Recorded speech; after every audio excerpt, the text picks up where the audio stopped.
সমগ্ৰ দেশৰ বিভিন্ন প্ৰান্তৰ লগতে হোজাইতো উদযাপন কৰা হয় ছট পূজা।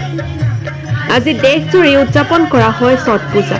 সমগ্ৰ দেশৰ বিভিন্ন প্ৰান্তৰ লগতে হোজাইত বিভিন্ন ঠাইত যেনে নতুন বজাৰ, শিৱবাৰী, ডাঙৰীয়াবাৰী, আমতলা, শিঙাৰী বস্তিৰ ঘাটত উদযাপন কৰা হয় এই ছট পূজা। আজি সন্ধিয়াৰ লগে লগে এই ঘাটসমূহত পূজা আৰম্ভ হয়।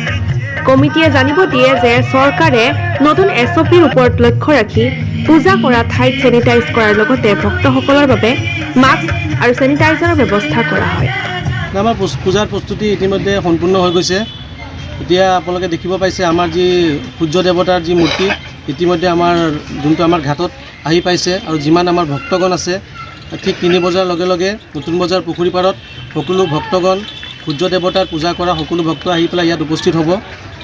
আৰু চৰকাৰে যি SOP দিছে সেই SOP অনুসৰি আমি ইয়াত অলৰেডি ৰাতিপুৱাৰ পৰা চেনিটেশ্যনৰ কাম অলৰেডি ঘাটত হৈ গৈছে আৰু যিমান ভক্ত আহিব আমি বেছিভাগকে সকলোকে মাস্ক দিয়াৰ কাৰণে ব্যৱস্থা কৰিছোঁ। আমাৰ যি কমিটিৰ তৰফৰ পৰা নতুন বজাৰ 3 বজাৰ পৰা নিয়ম আৰম্ভ হ'ব আৰু ঠিক সূৰ্য অস্ত হোৱাৰ লগে লগে নিয়ম সামৰণি হ'ব। আবেলি কেইটা বজাৰ পৰা সন্ধিয়া? আবেলি আপোনাৰ 3টা মানৰ পৰা ধৰি লওক 6:30, 7টা মানলৈকে থাকিব আৰু কালি ৰাতিপুৱা ঠিক 3 বজাৰ পৰা আকৌ ৰাতিপুৱালৈকে সূৰ্য যেতিয়ালৈকে উদয় হ'ব তেতিয়ালৈকে আমাৰ ইয়াত চলি থাকিব।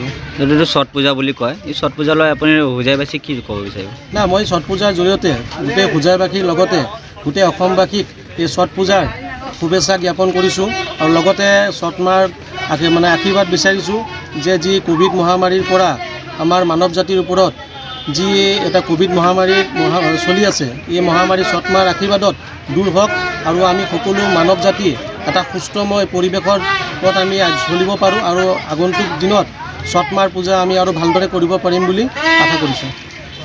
News desk report, news network 24 Assam.